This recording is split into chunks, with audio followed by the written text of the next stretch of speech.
will we have a tabernacle during the Exodus, the second Exodus? And I'll tell you, this is one that has great ramifications.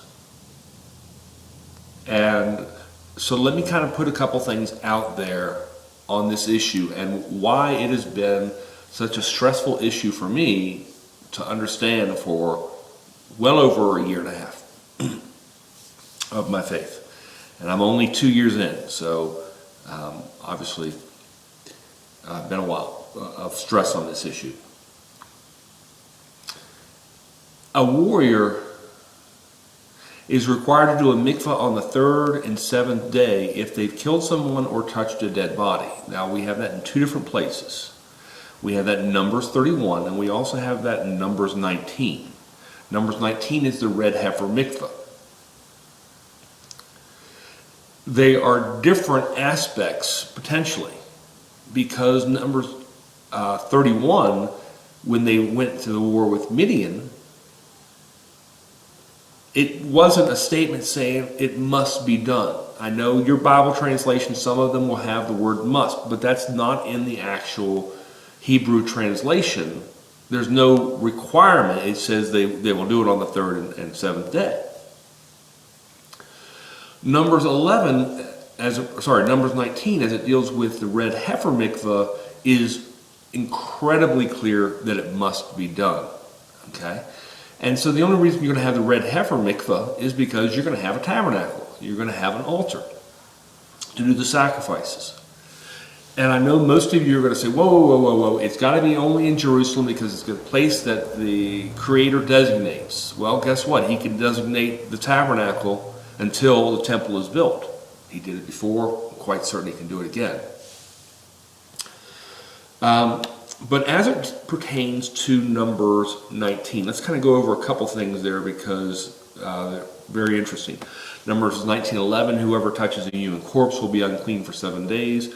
Numbers 19:12, they must purify themselves with the water on the third day and on the seventh day, and then they will be clean. But if they do not purify themselves on the third and seventh day, they will not be clean. Now the word for water is bow, B-O-W. There's no Strong's Concordance number. So we don't really know that much about it, but the answer is, it's actually answered in the following verse. Numbers 19:13. If they fail to purify themselves after touching a human corpse, they defile the Lord's tabernacle. They must be cut off from Israel because the water of cleansing has not been sprinkled on them. They are unclean. Their uncleanness remains on them. Now, water purification there we have very easily, which is May Nidah. May is water or waters. Nidah is impurity or uncleanliness. So while they call it the water of purification, we actually would call it the water of uncleanliness or waters of impurity to wash them off of you. It washes it off of you. That's right after they do the red heifer mikvah, or the red heifer. So this is the red heifer mikvah. That means a couple things. One, we have to look, or the Messiah or the Creator, and it will obviously go to the angels. They know of another red heifer out there that is perfectly timed to be used for this red heifer mikvah. They've watched it. Nobody else has to worry about it. They've watched it. They have this animal ready for the red heifer mikvah. Because if there's not, you remember, we're not going to be able to sit and wait for 3 years for this red heifer mikvah. Once the wars start, these people have to be clean. And again, this answers some other questions. Because if I'm looking at Numbers 19, and if we have a red heifer mikvah, which is, again, it's a factor of having a tabernacle. One, it means each warrior is only good for 1 day. And then they have to wait until they're cleansed again, because they cannot go out in a state of uncleanliness.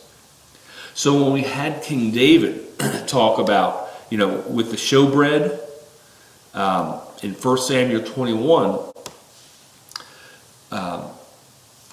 in verse 5, David replied, he asked, 21:4, the priest answered David, I don't have any ordinary bread on hand. However, there is some consecrated bread here, provided the men have kept themselves from women. 1 Samuel 21:5, David replied, indeed, women have been kept from us as usual whenever I set out. The men's bodies are holy, even on missions that are not holy. How much more so today? So the priest gave them verse 6, so the priest gave them consecrated breads, since there was no bread except for the bread of the presence that had been removed from before the Lord and replaced by hot bread on the day it was taken away. A couple issues there. One, the priest who was dealing with this did not deal with the Torah. And the reason for that is in Leviticus 22:3, say to them for generations to come, if any of your descendants is ceremonially unclean and yet comes near that if the person's unclean, he cannot come near any ceremonial object. Where I was going with this was actually in Leviticus 22:10. No one outside a priest's family may eat the sacred offering, nor may the guest of a priest or his hired worker eat it. In Mark 2:26, the Messiah makes this clear that David eating the showbread was unlawful. So, but he didn't correct the issue that the people the warriors had to be clean. But again, the interesting thing is they're only good for one day, and because after that because if they killed somebody over the day on a 2-day period, okay. How are you going to do the mikvah on the 3rd and 7th day? Because you'd have to do it on the 3rd, and because the other one will also be on the 3rd, you'd have 3rd and 4th, and 7th and 8th. Makes it a little bit difficult. I think it's kind of evidence here that the warrior is only good for one day. And that breaks in a lot of things. If we're looking at all the wars and battles that go on, I shouldn't say war or a battle, cleanup missions that happen during the Exodus, they have to be separated by 8 days before they can be cleansed to go back out again. And it could be longer than that, but a minimum of 8 days, which puts it right around 144 days of battle, which is not that many days of battle. And again, it could be lower than that depending upon whether they went out on the 8th day or the 12th day or the 13th day. So, there's not going to be that many days of battle. So when you're out there, you got to do a lot because you don't have that many days to build up on things. Now we have a couple other issues with regards to the warrior being unclean, but realistically, this all comes back to the issue of, are we going to have a tabernacle? Now, if we think about it differently, let's break for a minute, because on a warrior, he needs to have that red heifer mikvah,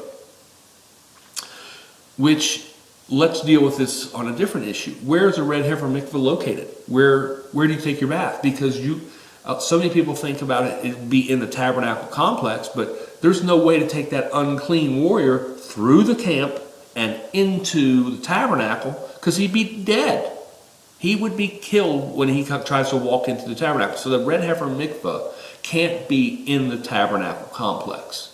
It can't be inside those tents because the warriors would all die. So it's got to be outside the camp so that they can go into it. Now, I know everything we've ever said or seen has shown that mikvah being inside, but it can't be.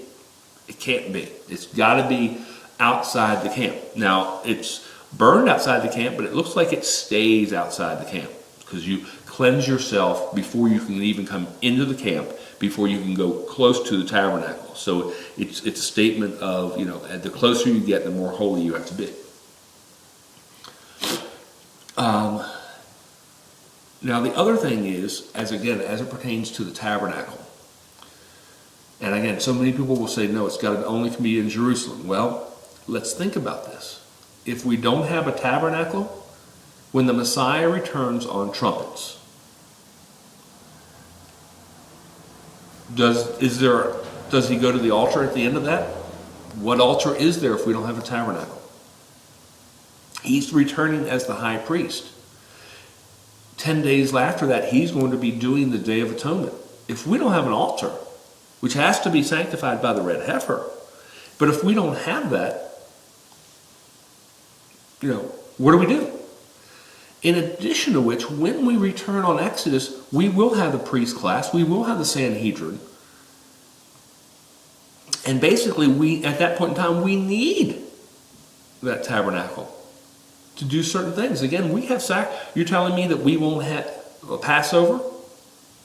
And we won't be doing those sacrifices that are required while we're on the Exodus? Because I think absolutely we would be. And the only way to do that is to have the tabernacle, that temporary structure before the temple is built.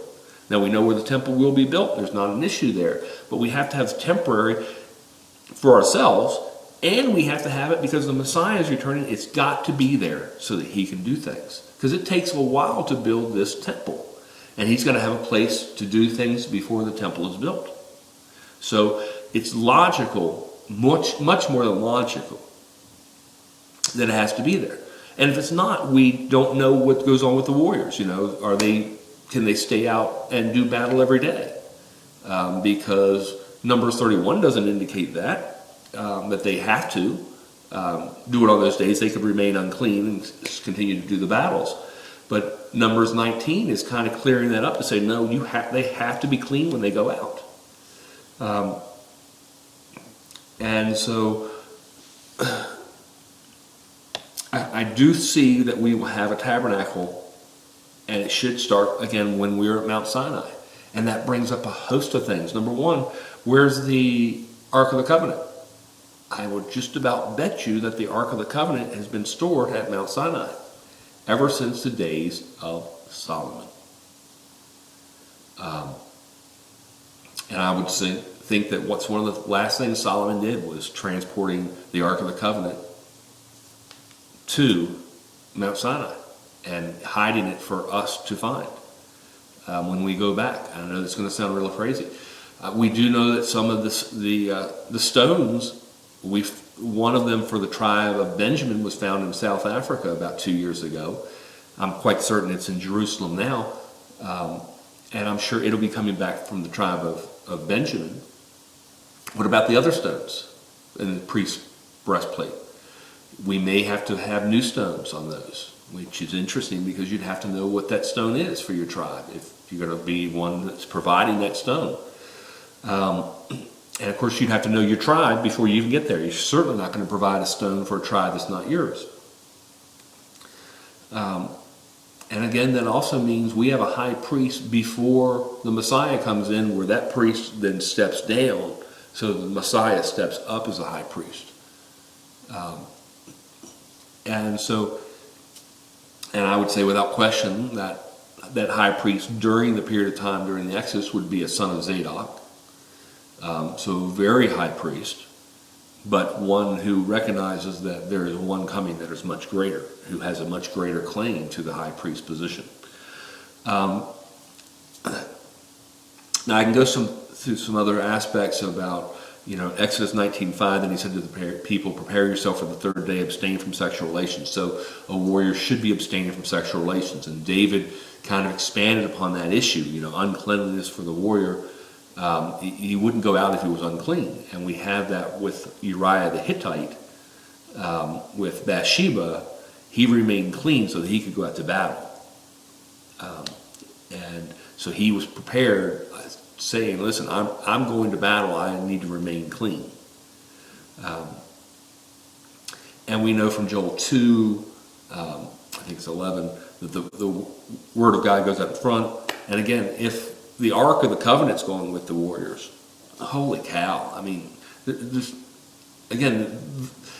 certain things that overwhelmingly tip the scales in favor where there is no battle, it's a cleanup. And if you have more than one of those, you're like, wow. I mean, it was overkill the first time, and so it's like double overkill. So it's just an interesting thing. But I don't see any way out of this. I think we have to have the tabernacle again, the full way through, until the temple is built. And again, the temple will be built in Jerusalem. But until it is, I think we've got a tabernacle. And I think it will be done just like we did before at Mount Sinai.